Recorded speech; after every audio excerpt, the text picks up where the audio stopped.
नमस्कार मित्रों, आप सभी का हमारे हिंदी पाठशाला यूट्यूब चैनल में स्वागत है। कल हमने काल विभाजन और नामकरण पर चर्चा की थी और आज हम आदिकाल पर चर्चा करने वाले हैं। हिंदी साहित्य के इतिहास में आदिकाल को लेकर सर्वाधिक विवाद है। भिन्न भिन्न विद्वानों ने आदिकाल के नामकरण को लेकर भिन्न भिन्न मत प्रस्तुत किए हैं। मिस्र बंधुओं ने आदिकाल को आरंभिक काल कहा। इसी प्रकार ग्रियर्सन ने आदिकाल को चारण काल नाम से संबोधित किया। आचार्य रामचंद्र शुक्ल ने वीरगाथा काल कहा और राहुल सांकृत्यायन ने सिद्ध सामंत काल कहकर संबोधित किया। डॉक्टर रमाशंकर शुक्ल रसाल ने जय काल कहा और मोहन अवस्थी ने आधार काल नाम से संबोधित किया। इस आलोच्य काल को डॉक्टर हजारी प्रसाद द्विवेदी ने आदिकाल नाम से संबोधित किया, जो कि सर्वमान्य है। अब इस विषय वस्तु से बनने वाले प्रमुख प्रश्नों पर बात कर लेते हैं। जैसे आरंभिक काल नाम किसने दिया? आपको ऑप्शन दिए जा सकते हैं: मिस्र बंधु, ग्रियर्सन, आचार्य रामचंद्र शुक्ल, डॉक्टर हजारी प्रसाद द्विवेदी। तो इसमें से कौन सा सही हो जाएगा? आप लोग बता सकते हैं कि इसमें मिस्र बंधु सही है। इसी प्रकार अगला क्वेश्चन बन सकता है कि आदिकाल को चारण काल किसने कहा? और आपको ऑप्शन दिए जाएं: मोहन अवस्थी, पंडित राहुल सांकृत्यायन, ग्रियर्सन, मिस्र बंधु।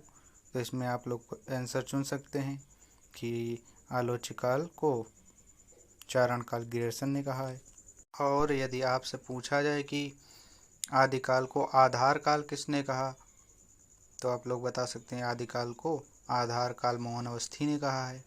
और फिर आपसे अगर यदि पूछा जाए प्रश्न बनाकर कि आदिकाल को आदिकाल की संज्ञा किसने दी, और ऑप्शन दिए जाएं: आचार्य रामचंद्र शुक्ल, ग्रियर्सन, राहुल सांकृत्यायन और आचार्य हजारी प्रसाद द्विवेदी। तो आपका ऑप्शन सही हो जाएगा, आचार्य हजारी प्रसाद द्विवेदी।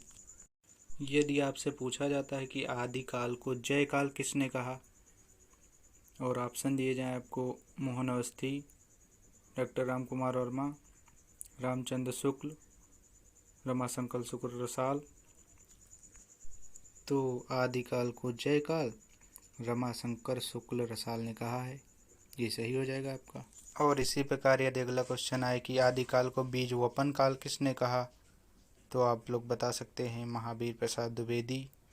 धीरेन्द्र वर्मा ने आदिकाल को अपभ्रंश काल कहा और गणपत चंद्र गुप्त ने आदिकाल को प्रारंभिक काल नाम से संबोधित किया और डॉक्टर वासुदेव सिंह ने आदिकाल को उद्भव काल कहा है। ये कुछ महत्वपूर्ण तथ्य हैं जिनको आप लोग याद कर लेना अच्छे से कि उद्भव काल किसने कहा, प्रारंभिक काल किसने कहा, सिद्ध सामंत काल किसने कहा, जय काल किसने कहा, आधार काल किसने कहा। अब हम बात करते हैं कि हिंदी का प्रथम कवि कौन है। अब यहाँ पर भिन्न भिन्न विद्वानों ने भिन्न भिन्न कवियों को हिंदी का प्रथम कवि माना है। जैसे शिव सिंह सेंगर ने पुष्य या पुंड नामक विद्वान को हिंदी का प्रथम कवि माना है, और राहुल सांकृत्यायन ने सरहपाद नामक कवि को हिंदी का प्रथम कवि माना है। गणपति चंद्रगुप्त ने सालभद्र सूरी को हिंदी का प्रथम कवि माना है, और इसी तरह आचार्य हजारी प्रसाद द्विवेदी ने पुष्पदंत को हिंदी का प्रथम कवि माना है, और डॉक्टर राम कुमार वर्मा ने स्वयंभू को हिंदी का प्रथम कवि माना है। तो भिन्न भिन्न विद्वानों ने भिन्न भिन्न कवियों को हिंदी का प्रथम कवि माना है। ये आप लोग याद कर लेना। और हम यहाँ पर जो क्वेश्चन बनते हैं उन पर चर्चा कर लेते हैं। जैसे सालभद्र सूरी को हिंदी का प्रथम कवि किसने माना, और ऑप्शन दिए जाएं: राहुल सांकृत्यायन, गणपति चंद्रगुप्त, हजारी प्रसाद द्विवेदी, शिव सिंह सेंगर। तो यहाँ पर आप चुन सकते हैं गणपति चंद्रगुप्त। इसी प्रकार अगला क्वेश्चन बन सकता है कि सरहपाद को हिंदी का प्रथम कवि किसने माना है, और आपको ऑप्शन दिए जाए: रामचंद्र शुक्ल, राहुल सांकृत्यायन, डॉक्टर राम कुमार वर्मा, हजारी प्रसाद द्विवेदी। तो आप चुन सकते हैं राहुल सांकृत्यायन। यहाँ पर एक बहुत ही महत्वपूर्ण बिंदु बन रहा है कि खड़ी बोली हिंदी में रचना करने वाले प्रथम कवि अमीर खुसरो हैं।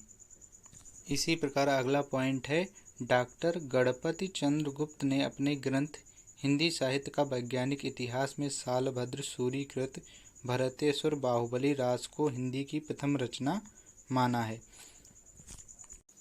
तो यदि आपसे पूछा जाए कि भरतेश्वर बाहुबली रास को हिंदी की प्रथम रचना किसने माना है, तो आप लोग बता सकते हैं गणपति चंद्रगुप्त ने। और किस ग्रंथ में माना है, तो उन्होंने हिंदी साहित्य के वैज्ञानिक इतिहास में इसको हिंदी की प्रथम रचना माना है। पंडित चंद्रधर शर्मा गुलेरी ने पुरानी हिंदी का प्रथम कवि राजा मुंज को माना है। तो इसी प्रकार आपसे पूछा जाए कि राजा मुंज को पुरानी हिंदी का प्रथम कवि किसने माना है, तो यहाँ पर आप लोग बता सकते हैं कि राजा मुंज को पुरानी हिंदी का प्रथम कवि पंडित चंद्रधर शर्मा गुलेरी ने माना है। यदि आपसे पूछा जाए खड़ी बोली हिंदी में रचना करने वाले प्रथम कवि कौन हैं, तो आप लोग बता सकते हैं कि खड़ी बोली हिंदी में रचना करने वाले प्रथम कवि अमीर खुसरो हैं। और यदि आपसे पूछा जाए कि श्रावकाचार्य को हिंदी की प्रथम रचना किसने माना है, तो श्रावकाचार्य को हिंदी की प्रथम रचना डॉक्टर नगेंद्र ने माना है। और ये श्रावकाचार्य किसकी रचना है, तो ये देवसेन की रचना है। आचार्य रामचंद्र शुक्ल ने हिंदी का प्रथम कवि चंद्रबरदाई को माना है और चंद्रबरदाई द्वारा रचित पृथ्वीराज रासो को हिंदी का प्रथम महाकाव्य माना है। तो यहाँ पर आपसे पूछा जाए कि हिंदी का प्रथम महाकाव्य आचार्य रामचंद्र शुक्ल ने किसे माना है, तो हिंदी का प्रथम महाकाव्य आचार्य रामचंद्र शुक्ल ने पृथ्वीराज रासो को माना है। और ये पृथ्वीराज रासो चंद्रबरदाई द्वारा रचित है। हमने अभी बात की थी कि डॉक्टर नगेंद्र ने देवसेन कृत श्रावकाचार्य को हिंदी की प्रथम रचना माना है। तो इस देवसेन कृत श्रावकाचार्य जो है ये इसमें 250 दोहों में श्रावक धर्म का वर्णन किया गया है। और अगला पॉइंट है कि सराफा की रचनाओं का संपादन राहुल सांकृत्यायन ने दोहा कोश नाम से किया है। तो यदि आपसे पूछा जाए कि राहुल सांकृत्यायन ने सराफा की रचनाओं का संपादन किस नाम से किया है, तो राहुल सांकृत्यायन ने सराफा की रचनाओं का संपादन दोहा कोश नाम से किया है। अब हम आदिकाल की कुछ रचनाओं के बारे में चर्चा कर लेते हैं। जैसे चर्यापद किसकी रचना है, तो चर्यापद सबरपा की रचना है। और खुमाड़ रासो ये किसकी रचना है, तो खुमाड़ रासो दलपति विजय की रचना है। यदि आपसे पूछा जाए कि हमीर रासो किसकी रचना है, तो ये सारंगधर की रचना है। और यदि पूछा जाए पाउमचर्यु किसकी रचना है, तो ये स्वयंभू की रचना है पाउमचर्यु। आज की चर्चा यहीं पर समाप्त करते हैं। नमस्कार।